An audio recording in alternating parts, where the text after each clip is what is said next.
करताड़ी आ जाके जब मंच पे आवताड़ी त राजा भैया के जाके साथे सट जाताड़ी तब इनका खातिर कहता नहीं हां कि अपना मजनुआ संगे और धोखा जे करी रघु नंदन हरि का यार के डहतल भातार पपरी रघु नंदन हरि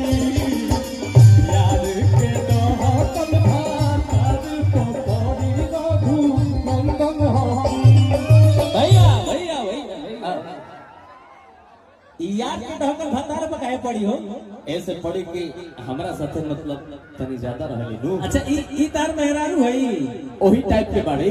अच्छा अरे इनकर का आराम हो भैया आराम से रह लो। सुना हां सपना जी के कोई कर तू तो अगर हम बता दे